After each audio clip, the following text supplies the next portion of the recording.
My mother humiliated me for years and sabotaged my relationship by telling my girlfriend I was dangerous, so I made her the joke of her own birthday and started a secret war she never saw coming. My mom and I had a great relationship, except for the one thing that kept us apart, her need to put me down in front of others for validation. I tried talking to her about this. I've literally begged her in front of guests to stop embarrassing me for cheap laughs, but she just won't stop. She fully believes she's doing nothing wrong either. Last Thanksgiving, the whole family was talking about my uncle when she randomly started showing everyone my embarrassing teenage pictures. Pictures I'd explicitly told her I hated and never wanted anyone to see. I asked her to put them away, but she told me not to be a buzzkill and learn to laugh at myself. My dad stepped in defending her, telling me, "Would you relax? Your mom's just joking around. Let her have her moment." This is just one of the hundreds of examples. I've tried everything to get her to see my POV, but nothing worked, and a few weeks ago, my relationship with her went completely south. It was her birthday, and I woke her up with breakfast in bed and a new iPhone like she wanted. But instead of showing me love, she gave me a lukewarm thanks and started cracking jokes to my dad and her friends on FaceTime about how bad my cooking was. This hurt a lot. I had worked so much overtime to save up for that phone, and that's what I got in return. But that wasn't even the real kicker. The real kicker happened later that evening during her birthday dinner. She was doing her usual, joking about how I used to get bullied by a girl in elementary school to make people laugh, and I know I shouldn't have, but I decided to join in, willing to swallow my pride and become the butt of the joke for my mom's big day. This was a mistake. My mom took this as approval to do the unthinkable. She got everyone to quiet down, and when we did, she pulled out my personal diary. "Let's see what goes on in that teenage brain, shall we?" She chuckled. Everyone laughed, but my world went silent. My face went pale and I froze. And then, my mother said, "Ooh, look what he wrote here. I just got rejected by my crush and feel like a failure. I bet this will be funny." My dad was beside himself laughing, and just as my mother started reading, I snapped. I got out of my chair, stormed over, and mid-sentence yanked my diary off her. I looked at her in the eyes and mouthed, "How could you?" And for a second, I swear, I saw guilt, but that quickly vanished. My dad came behind me, yelling at me for being ill-mannered and shouting that I've ruined Mom's birthday. She then backed him up, telling me to learn to take a joke, and tried yanking the diary back, but I didn't let her. I just ran upstairs, tears streaming down my face. All the guests left within a few minutes. The party was ruined. I didn't speak to my parents for the next few days, and I planned to keep it that way until I was forced to, because that's when my mom stooped to a level I didn't know was possible. You see, I'd been seeing a girl I really liked for the past few months, but seemingly out of nowhere, she ghosted me. I found out after being stood up on a date where I waited over an hour for her, and when I checked my phone, I was blocked. I remember being broken. Julie had been my crush for over a year, and she brought me happiness like no other girl ever did. Mom knew this. I went home devastated, and when I saw my dad sitting on the couch, I just let it out. I didn't even care if he called me a wimp or anything. I just needed someone to talk to. But instead of laughing at me, offering advice, or anything in between, he looked at me like a deer in headlights, almost like he knew something. I picked up on this. I asked him if there was something he wasn't telling me. He said no, but his eyes told a different story. I kept pressing him, and it's only when I threatened to stop contributing towards rent that he gave in. He admitted that my mom contacted Julie and told her to leave me because she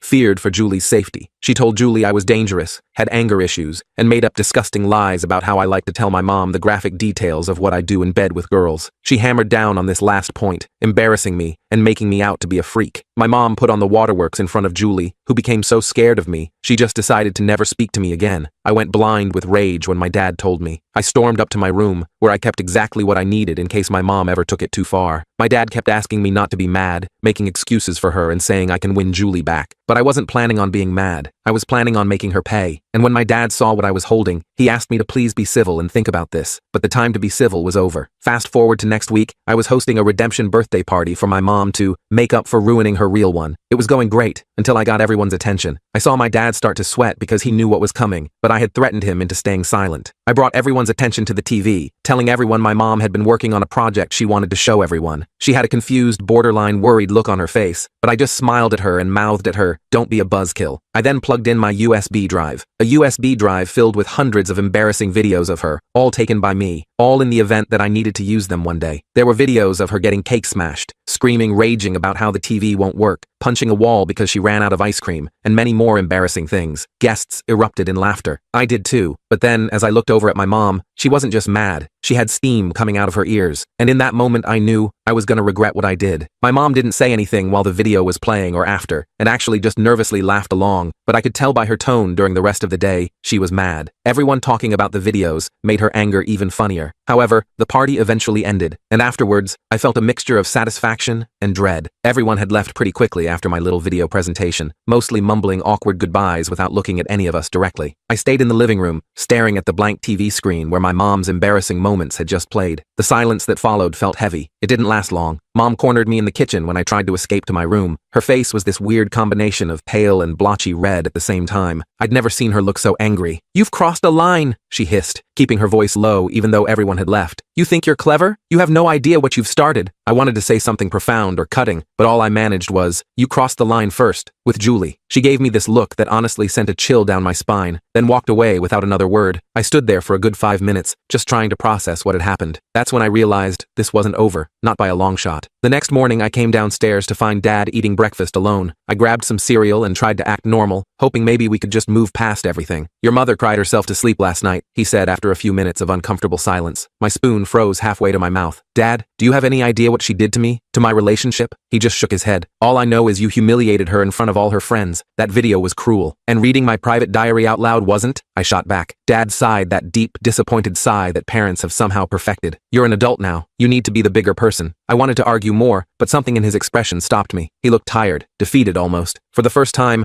I wondered if he was trapped in his own version of this mess, just trying to keep the peace. But still, I couldn't believe he was taking her side again. That afternoon, I sent Julie a long text explaining everything, about my mom's history of humiliation, the lies she'd told, all of it. I figured I had nothing to lose since she'd already blocked me everywhere else. To my surprise, she actually responded a few hours later. "Your whole family sounds toxic. I'm sorry for what you're going through, but I don't want any part of it. Please don't contact me again." That hurt worse than no response at all. Julie was right. My family was toxic, and now it had cost me someone I really cared about. I threw my phone across my bed and buried my face in my pillow, feeling that horrible mix of sadness and anger that's been my constant companion lately. When I got home from work that evening, something felt off immediately. My bedroom door was slightly ajar, even though I distinctly remembered closing it that morning. I always close my door. I pushed it open slowly and scanned the room. Nothing seemed out of place at first, but then I noticed my laptop was missing from my desk. I tore through the room looking for it, thinking maybe I'd left it somewhere else, but deep down, I knew. I found Mom in the living room, watching TV like nothing was wrong. "Where's my laptop?" I asked, trying to keep my voice level. She barely looked up. "I have no idea what you're talking about. My laptop is missing from my room. Did you take it?" "Why would I take your laptop?" she asked, her voice dripping with fake innocence. "Maybe you left it somewhere. You've always been forgetful." I wanted to call her out, but I had no proof. And somehow, arguing with her always makes me look like the crazy one. I spent the next hour searching the house before finally finding my laptop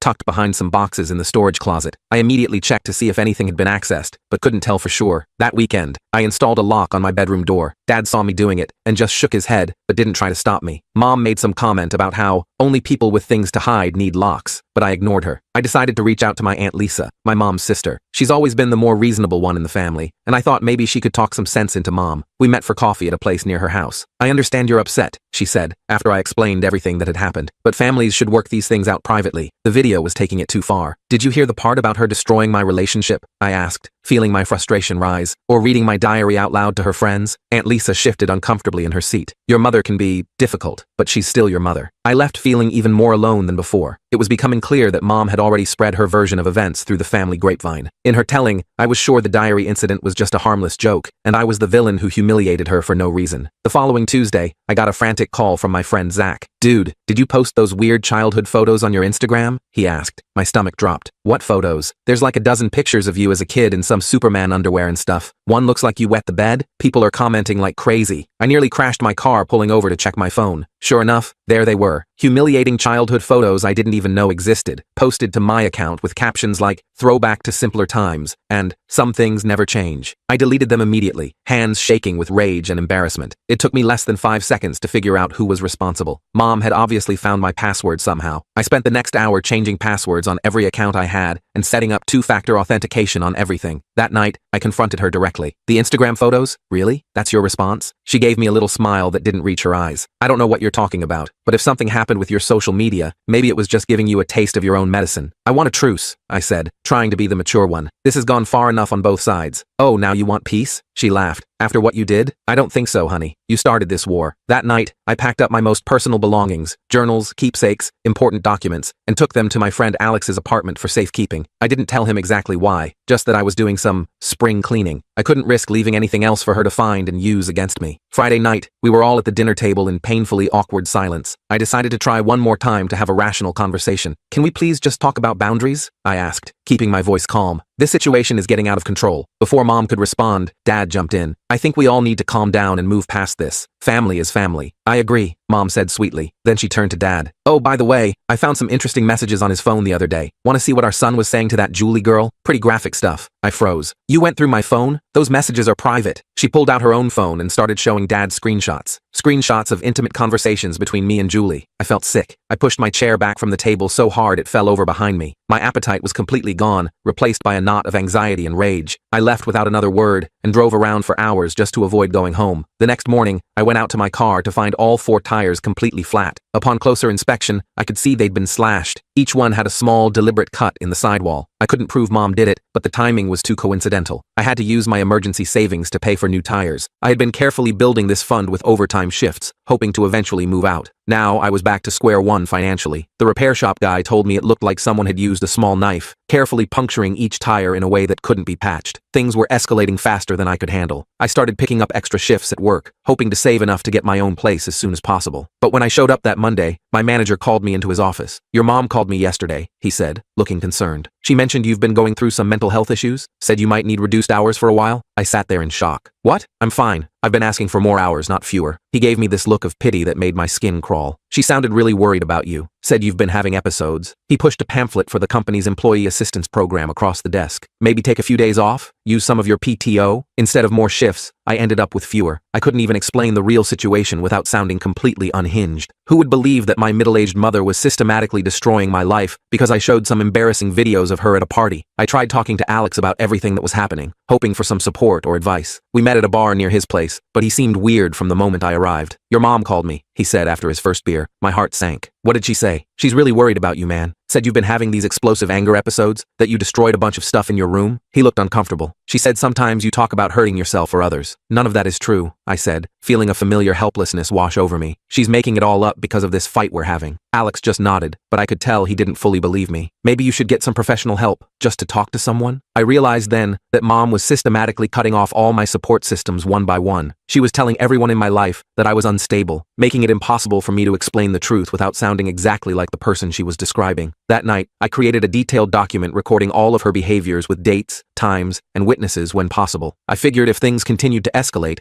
I might need evidence of what was really happening. I password protected the file and saved it to a cloud drive she couldn't access. Somehow, Dad found out about my document. He confronted me in the garage as I was coming home from work. Your mother found out you're keeping some kind of list about her, he said, looking genuinely upset. Are you building a case against your own family? What's wrong with you? How did she even know about that? I asked, though I already suspected she'd somehow monitored my computer activity. That's what you're concerned about? Not the fact that you're documenting your mother's behavior like she's some kind of criminal? The tension at home became unbearable after that. Mom would enter rooms and immediately leave if I was there. Dad barely spoke to me. I felt like I was living with strangers who hated me. I decided to stay with my cousin Rachel for a few days just to get some space. She lived about 30 minutes away and had always been pretty cool. She agreed immediately when I asked, saying I could crash on her couch for as long as I needed. I had been there for exactly 2 days when the doorbell rang while Rachel was at work. I opened the door without thinking and found Mom standing there, tears streaming down her face. How could you do this to me? She sobbed, loud enough that I was sure the neighbors could hear, spreading lies about me to the whole family. After everything I've done for you. Rachel's neighbor had come out onto her porch and was watching the whole scene with obvious interest. I tried to close the door, but Mom pushed her way inside. Mom, you need to leave, I said, keeping my voice down. This isn't the place for this conversation. Not the place? She practically shouted. You've turned my own niece against me. What lies have you been telling her? When Rachel got home that evening, she found Mom and me in a standoff in her living room. Mom had refused to leave, saying she needed to clear things up with Rachel directly. She'd spent hours painting me as unstable and vindictive while I tried to defend myself without making things worse. Rachel looked exhausted as she asked, "Can you both please just go? I don't want to get involved in this family drama." But I started to protest. "I'm sorry," Rachel cut me off. "I can't have this in my house. Whatever's going on between you two needs to be worked out somewhere else." I packed my few belongings while Mom stood in the doorway with a satisfied expression. I had lost another safe place. When I returned home, I discovered Mom had gone through the remainder of my possessions under the guise of organizing my room. Several sentimental items were damaged. A model ship I'd built with my grandfather had pieces broken off, and pages were missing from my high school yearbook. Nothing that looked deliberate enough to prove malice, but I knew. That's when I realized I needed to be smarter about this. Getting angry and reactive wasn't working. It was just making me look exactly like the unstable person she was describing to everyone. I needed to be strategic. I ordered a small security camera disguised as a charging clock and set it up in my bedroom. The footage uploaded directly to a secure cloud account. If she was going to go through my things, at least I'd have proof. Somehow, she figured it out within days. I came home to find Dad waiting for me, arms crossed. "Your mother found a camera in your room," he said sternly. "You're spying on your own family now?" "I'm not spying on anyone," I replied. "I'm trying to protect my personal space from invasion." "This is our house," Dad said, his voice rising. "We don't need your permission to enter any room under our roof. Your mother feels violated by this. If you can't respect our privacy, maybe you should find somewhere else to live." The irony of him talking about privacy while defending Mom's right to go through my personal belongings was almost laughable. "Almost. Remove the camera today," he said firmly, "or we'll have a more serious conversation about your living situation." I took down the camera but didn't give up. I needed allies, evidence, and ultimately, a way out of this house for good. I tried one last time to reach out to Julie. I sent her screenshots of conversations where Mom had mentioned contacting her, hoping it would prove I wasn't making things up. The response came from someone else. "This is Amber, Julie's roommate. She asked me to tell you to stop contacting her. Your constant messages are freaking her out. She doesn't want to be part of your family drama." I stared at the message for a long time. From Julie's perspective, I probably did seem obsessive and weird. First, my anger issues that Mom had told her about, then these desperate messages trying to explain everything. I had to accept that relationship was destroyed beyond repair, another casualty in this war I never wanted. The next week, a family dinner was scheduled at my aunt and uncle's house. I decided to go, hoping that in a public setting, things might stay civil. Maybe some semblance of normalcy could be salvaged. I should have known better. Mom spent the entire dinner making pointed remarks about ungrateful children and how some people don't appreciate their parents until it's too late. Every comment was carefully constructed to seem innocent to others while sending a clear message to me. No one else seemed to notice the tension, or if they did, they ignored it. I excused myself early, claiming a headache. As I was leaving, my cousin Mike followed me out to my car. "Hey, is everything okay between you and your mom?" he asked. Things seemed weird in there. I hesitated, unsure how much to share. "We're going through some stuff right now. It's complicated." Mike nodded thoughtfully. "Look, I don't want to get in the middle of anything, but Aunt Karen has always been kind of a manipulator. Everyone in the family knows it, but we've all just learned to live with it." I felt a sudden rush of validation, hearing someone else acknowledge what I'd experienced my whole life. "Why doesn't anyone ever say anything?" I asked. Mike shrugged. "It's easier not to rock the boat, I guess. When people have tried in the past, it never ends well for them." He gave me a sympathetic pat on the shoulder. "Just be careful, okay? She doesn't fight fair." That conversation with Mike was a turning point. For the first time, I understood that I wasn't crazy or oversensitive. Other people had seen Mom's behavior too. They just chose the path of least resistance. Later that week, I was in the kitchen when I overheard Mom on the phone in the next room. I froze when I heard my name. "I'm really worried about him," she was saying, her voice dripping with concern. "His behavior is becoming increasingly erratic. The anger outbursts, the paranoia. I'm afraid he might be becoming unstable." I quietly pulled out my phone and started recording, stepping closer to the doorway. "No, we haven't had him evaluated yet, but I'm thinking it might be necessary soon. His father and I are at our wits' end. We're walking on eggshells in our own home." Every word was a calculated lie, but delivered with such convincing emotion that anyone would believe her. I kept recording until she hung up, then saved the file to my secure cloud account. Evidence. I started applying for apartments that week. I found a small one-bedroom across town that was just within my budget. The application process went smoothly, and the landlord seemed ready to approve me. Then she called and said there had been a concerning phone call about me, and she didn't feel comfortable renting to someone with those kinds of issues. Mom had somehow found out about my application and sabotaged it. I was running out of options and beginning to feel genuinely trapped. That night, I decided to confront Dad privately. I caught him alone in the garage where he was working on his car, something he often did to escape the tension in the house. "Dad, we need to talk about what Mom's doing," I said, closing the garage door behind me. "She's actively trying to destroy my life now. She got me rejected from an apartment today." Dad sighed and put down his wrench. He suddenly looked much older than his 57 years. "Your mother, she has her ways of dealing with things." "This isn't dealing with things," I argued. "This is systematic destruction of my relationships, my reputation, my independence. Don't you see how wrong this is?" He was quiet for a long moment. "Of course I see it," he finally said, his voice barely above a whisper. "I've seen it for 30 years. The admission hit me like a physical blow. Then why don't you stop her? Why do you always take her side?" "Because it's easier," he said simply. "Because when I don't, she does the same things to me that she's doing to you now. I learned a long time ago that opposing her directly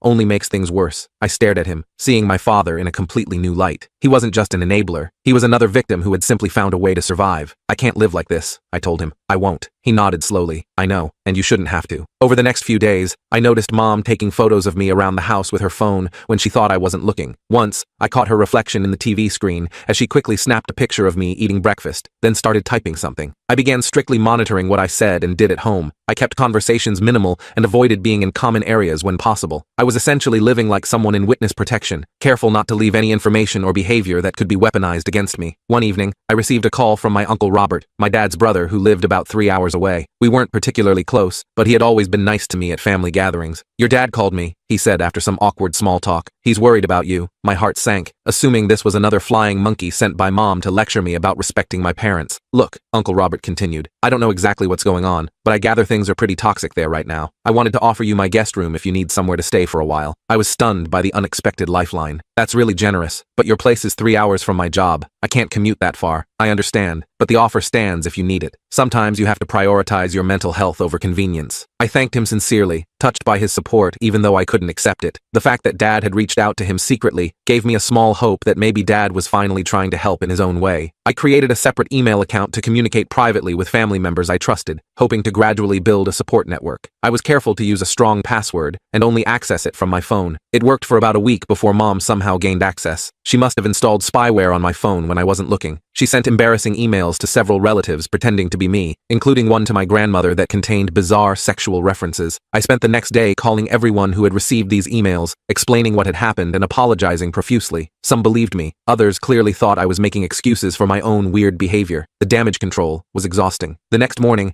I came downstairs to find Mom at the kitchen table, sorting through a pile of mail, my mail. Several envelopes were already opened. "What are you doing?" I demanded. "Those letters are addressed to me." She barely looked up. "I'm just making sure you didn't miss any important bills. You've been so distracted lately." I gathered up my mail, including the opened envelopes. One was from my doctor, another from my bank. I felt violated all over again. The next day, I rented a P.O. box and filled out change of address forms for all my important mail. I wouldn't put it past her to call the post office and try to reverse it somehow, but at least it was another small step toward independence. Zach invited me out for drinks that weekend, which felt like a much-needed break from the psychological warfare at home. We were having a good time until he suddenly looked uncomfortable. "So, your mom came by the store yesterday," he said, not meeting my eyes. Zach worked at an electronics shop in the mall. My stomach dropped. "What did she want?" "She said she was concerned about you, that you've been having a hard time lately and she's worried you might be a danger to yourself or others." He fidgeted with his beer glass. "She wanted to know if you'd said anything concerning to me." I closed my eyes, feeling utterly defeated. "And what did you tell her?" "That I hadn't noticed anything unusual," he said. "But dude, she was really convincing. If I didn't know you, I might have believed her." I nodded, forcing a smile I didn't feel. "Thanks for having my back." But I could see it in his eyes. The seed of doubt had been planted. Zach was now another person looking at me with that mixture of concern and suspicion, wondering if maybe there was some truth to what my mother was saying. The walls were closing in. Every support system I had was being systematically compromised. Everyone I knew was either openly against me or harboring doubts about my stability, and I was still no closer to escaping the toxic environment that was slowly crushing me. I needed a new strategy. I needed allies who understood exactly what I was dealing with. Most of all, I needed a way out that Mom couldn't sabotage. The war was far from over, but I was starting to see that conventional tactics wouldn't work against someone willing to burn everything down, including themselves, to maintain control. After my talk with Zach, I sat in my car in the parking lot for a long time, just staring at nothing. This situation was completely out of control. Mom was systematically turning everyone against me, and I was running out of options fast. I needed to do something different, something she wouldn't expect. The next morning, I called my grandmother, Dad's mom, to see if maybe she could talk some sense into everyone. Grandma Rose had always been pretty no-nonsense, and I hoped she might actually listen to me. "Your mother has always been a bit dramatic," Grandma said when I explained the situation. "But she's just showing her love in her own way. All mothers embarrass their children sometimes." I nearly hung up right there. "Grandma, this isn't normal embarrassment." She read my private diary at her birthday dinner. She called my girlfriend and told her I had violent tendencies. She sabotaged job interviews and apartment applications. "Well, I'm sure she's just worried about you making good choices," Grandma replied, clearly not getting it. I took a deep breath and made a decision. "Grandma, I have recordings and screenshots. Would you be willing to look at them before you make up your mind?" There was a long pause. "Bring them over this afternoon," she finally said. I spent the next couple hours organizing my evidence. The recording of Mom lying about me on the phone, screenshots of the fake emails she'd sent pretending to be me, photos of my slashed tires, everything. I even had pictures of my opened mail. When I showed Grandma everything, her face changed. She went from skeptical to confused to genuinely shocked. "I had no idea it was this bad," she said quietly. "This isn't normal, sweetheart. This isn't how mothers behave." For the first time in forever, I felt validated. Someone actually believed me. Grandma Rose was not one to sit on information. She invited herself to Sunday dinner that weekend and confronted Mom directly at the table. Karen, I've seen the evidence of how you've been treating your son, she said calmly. The sabotage, the invasion of privacy, the lies to his friends. This needs to stop immediately. Mom's face went through about 15 emotions in 2 seconds before settling on victim. Her eyes instantly filled with tears. How could you believe such terrible things about me? I've been nothing but loving and supportive. He's turning everyone against me with these lies. Dad immediately jumped in. Mom, you don't understand what's been happening. He humiliated your daughter-in-law in front of her friends. He's been disrespectful and paranoid. He needs to apologize for upsetting his mother, Dad continued, pointing at me. Either respect your mother or find somewhere else to live. You have 1 week. I looked at Grandma, hoping she'd continue defending me, but she just squeezed my hand under the table. The message was clear. This wasn't a battle we could win right now. That night, I got a text from a number I didn't recognize. Hey, this is Rachel's cousin Sarah. She gave me your number. Call me when you can. I remembered Rachel mentioning her cousin Sarah a few times, but had never met her. I called the number, curious, but cautious. Rachel told me what's going on with your mom, Sarah said once I'd introduced myself. I went through something similar with my mom about 5 years ago. That's why I moved across the country. We talked for almost 2 hours. Sarah explained how her mother had similar controlling behaviors, though not quite as extreme as mom's. She had cut contact completely after her mother tried to get her fired from her job by making up stories about drug use. The thing is, Sarah explained, people like our mothers follow a pattern. They're likely narcissists. There's actually support groups for people with narcissistic parents. It was like someone had thrown me a life preserver in the middle of the ocean. I wasn't alone. This was a real thing that happened to other people. I wasn't crazy or oversensitive or any of the things I'd been told my whole life. Sarah connected me with an online support group, and I started attending virtual meetings. For the first time, I heard story after story that mirrored my own experiences. These people understood exactly what I was going through without me having to convince them or provide evidence. Unfortunately, Mom somehow found out about the group. I have no idea how. Maybe she installed some kind of spyware on my phone, or maybe she just guessed based on my browser history. Either way, she started telling family members I had joined a cult and was being brainwashed against my family. I had to spend hours explaining to concerned relatives what the support group actually was. Some believed me, some didn't. The division in the family was growing wider by the day. Meanwhile, I was scrambling to find somewhere to live before Dad's 1-week deadline expired. Grandma Rose offered me her spare room, but she lived in a seniors-only community that wouldn't allow long-term stays from someone my age. I could crash there for 2 weeks max while finding something permanent. I started packing up my essential belongings whenever the house was empty. I figured I'd move the most important stuff first, then come back for the rest later if possible. I was carefully sorting through my closet when Mom came home unexpectedly. "What are you doing?" she demanded, eyes narrowing at the half-filled box on my bed. "Just organizing some stuff," I said, trying to sound casual. "He's stealing family heirlooms," Mom shouted, immediately running to find Dad. "Come quick, he's taking things that don't belong to him." Dad made me unpack everything right in front of them, item by item, to prove I wasn't taking anything that wasn't mine. It was humiliating and infuriating, having to justify ownership of my own clothes and belongings. The next evening, my aunt witnessed Mom's behavior firsthand during a video call. I had called to ask if I could possibly stay with her for a while, and Mom barged into my room without knocking, snatching the phone from my hand. "He's being dramatic again," Mom told my aunt with an eye roll. "Apparently we're such terrible parents that he can't stand living here anymore." I expected my aunt to see through this, but she just looked uncomfortable. "I'm sure it's just a phase," she said. "All families have rough patches." After the call, I realized I needed more consistent witnesses to Mom's behavior. Individual incidents could be explained away as a bad day or out of context, but a pattern would be harder to dismiss. I invited my cousin Rachel to stay for the weekend, hoping she'd see the dynamics for herself, but Mom must have sensed the trap. For the entire first day and a half, she was pleasant, charming, and completely normal. Rachel began giving me side eyes, clearly thinking I had exaggerated everything. Then, on Rachel's last night, Mom had a few glasses of wine. Her guard slipped, and she started making those familiar cruel jokes, this time about my failed romance with Julie. "He thought she was the one," Mom said with a mocking laugh, making air quotes. "But she ran for the hills when she found out what he's really like." "Smart girl," Rachel immediately spoke up. "Aunt Karen, that's a pretty mean thing to say about your son." Mom's face darkened. "I see he's gotten to you too. Everyone's ganging up on me in my own house." She stormed off to her bedroom, slamming the door like a teenager. Rachel looked at me with wide eyes. "Wow, has she always been like that?" "My whole life," I said quietly. Rachel helped me secure a small studio apartment through her friend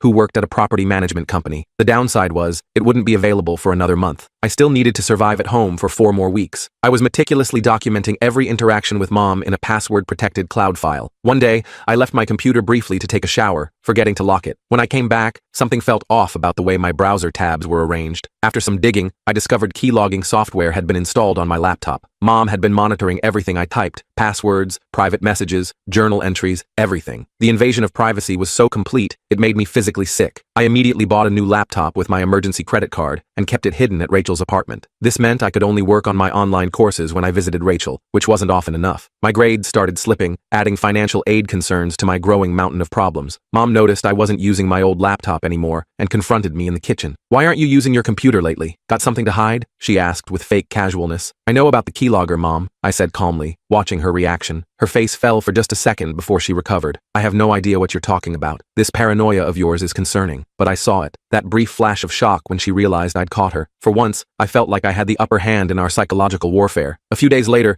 Dad approached me when Mom was out shopping. Look, he said awkwardly, I've seen some concerning behavior from your mother lately. The computer thing, the phone calls to your work. It's getting out of hand. My heart leapt. Was Dad finally going to stand up for me? But, he continued, crushing my hope, I need you to keep the peace until you move out. Just a few more weeks. Can you do that for me? I realized then that Dad was afraid of Mom, but would never actually confront her. He was asking me to be the sacrificial lamb to keep his own life tolerable. The next day, Mom announced she'd arranged a family counseling session. For a moment, I felt a glimmer of hope. Maybe she was finally acknowledging there was a problem. That hope died when I arrived at the appointment and discovered it wasn't with a licensed therapist at all, but with her personal friend, who worked as a life coach. The entire setup was obviously designed to gang up on me. I refused to participate and walked out. Mom retaliated by telling relatives I'd refused professional help. But by this point, Grandma Rose had already shared my evidence with several family members. People were starting to question Mom's version of events, and she was losing control of the narrative. 3 weeks before my move-out date, Mom discovered my apartment plans through a misdirected email. Instead of confronting me directly, she called the landlord pretending to be a former landlord of mine, claiming I had damaged property and skipped out on rent. I almost lost the apartment until Rachel intervened, calling her friend and explaining the situation. The landlord was sympathetic but nervous about getting involved in family drama. It took Rachel personally vouching for me to secure the apartment again. 1 week before moving out, I checked my bank account and nearly had a heart attack. Almost $800 was missing. After calling the bank, I discovered someone had made several withdrawals using my debit card and PIN. Fortunately, I had moved most of my savings to a new account at a different bank after the slashed tires incident. Mom only got a relatively small amount, but it was proof of how desperate she was becoming. I confronted both parents about the missing money, making sure Grandma was present as a witness. I was teaching you financial responsibility, Mom said with a straight face. You've been so careless with money lately, buying a new laptop you don't need and wasting money on an apartment when you could live here for free. To my shock, Dad finally snapped. Karen, that's enough. Taking his money crosses a line. Mom looked at him like he'd grown a second head. In all my life, I had never seen Dad contradict her so directly. On moving day, several family members showed up to help. Grandma Rose, Rachel, Uncle Robert, who drove 3 hours to be there, and a couple of cousins. Mom locked herself in her bedroom and refused to come out or say goodbye. I left a letter for her explaining that I needed distance, but hoped for eventual reconciliation if she could acknowledge her behavior and work on healthier communication. I doubted it would make a difference, but it felt important to leave the door cracked open, even if just a little. The first few months in my new place were like learning to breathe again. I installed a security system with Rachel's help. I changed all my passwords and created new email accounts. I blocked Mom's number but kept Dad's open, though our conversations were brief and superficial. 6 months after moving out, I got a text from an unknown number. It's Mom. Can we meet for coffee? Neutral location of your choice. My first instinct was to ignore it completely, but after talking it through with my support group, I decided to respond with clear boundaries. I insisted that Rachel be present and that we meet at a public cafe near her workplace rather than my neighborhood. To my surprise, Mom agreed to everything. The meeting was tense and awkward. Mom started off defensive, making comments about how I had abandoned the family and broken her heart. But when I calmly stated I would leave if she continued with accusations, something shifted. I miss you, she said, her voice smaller than I'd ever heard it. I don't understand why things got so bad between us. I can explain it to you again if you're actually willing to listen, I replied. For the first time in my life, she nodded and stayed quiet. I explained how her constant humiliation had affected me, how her invasion of my privacy and sabotage of my relationships